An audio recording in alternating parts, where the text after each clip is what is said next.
Baik, Shalom. Perkenalkan, nama saya Esther Pandan. Saya dari program studi PGSD kelas 1B.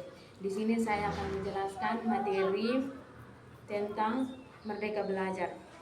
Merdeka Belajar adalah konsep kebijakan pendidikan yang diperkenalkan oleh Menteri Pendidikan dan Kebudayaan Indonesia, Nadiem Makarim, yang bertujuan untuk menciptakan ekosistem pendidikan yang lebih fleksibel, inovatif, dan berorientasi pada kebutuhan peserta didik. Kebijakan ini bertujuan untuk mendorong guru, siswa, dan sekolah agar lebih bebas berinovasi tanpa terbebani oleh aturan yang kaku.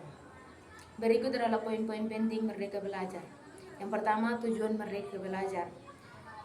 Tujuan Merdeka Belajar yang pertama, memberikan kebebasan kepada guru dan sekolah untuk berinovasi. Yang kedua, meningkatkan kreativitas dan kemampuan berpikir kritis siswa. Yang ketiga, mengurangi beban administratif yang tidak relevan. Yang keempat, menyederhanakan proses belajar mengajar dengan fokus pada esensi pendidikan.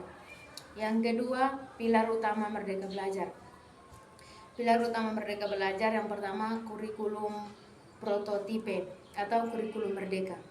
Fokus pada pengembangan kompetensi dan karakter siswa. Guru dapat memilih materi sesuai dengan kebutuhan peserta didik. Yang kedua, asesmen nasional.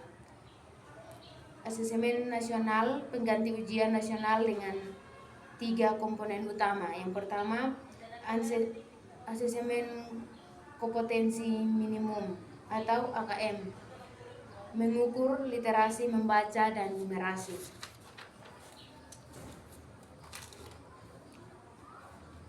Yang kedua, survei karakter. Survei karakter ini bertujuan untuk mengukur nilai-nilai karakter siswa yang sejalan dengan profil pelajar Pancasila.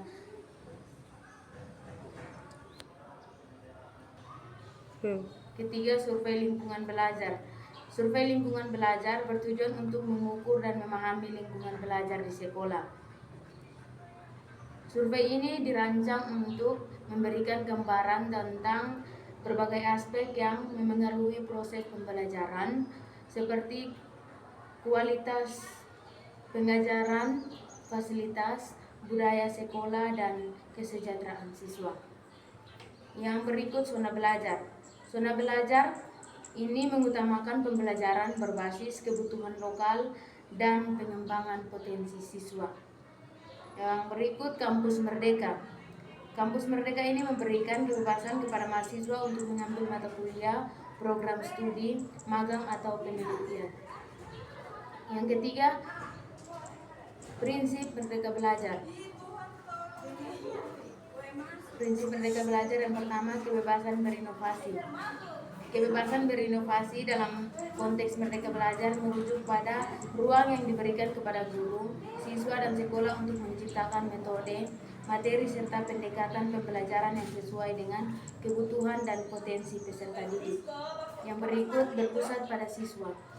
Berpusat pada siswa adalah salah satu prinsip utama dalam konteks Merdeka Belajar, di mana pembelajaran dirancang sesuai kebutuhan, minat, bakat, dan potensi siswa.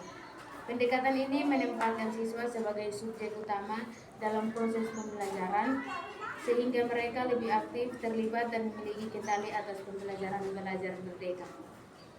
Yang berikut, kolaborasi dan kontekstualisasi adalah salah satu prinsip penting dalam kebijakan Merdeka Belajar.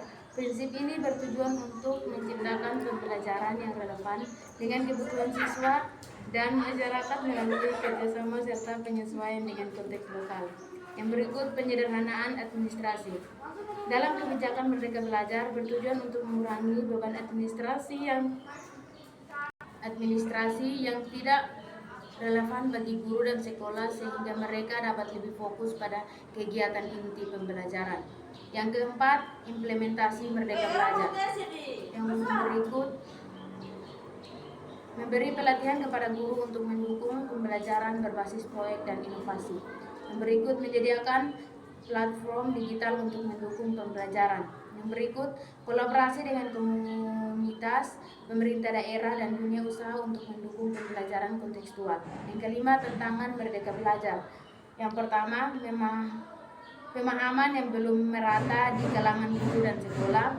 Yang kedua, keterbatasan infrastruktur di daerah terpencil. Yang ketiga, perlunya pendampingan dan pengawasan agar kebijakan dapat dijalankan secara efektif.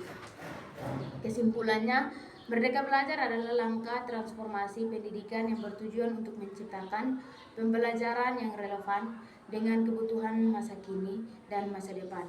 Melalui pendekatan yang fleksibel dan inovatif, kebijakan ini mendorong terciptanya generasi yang lebih adaptif, kreatif, dan kompeten. Terima kasih.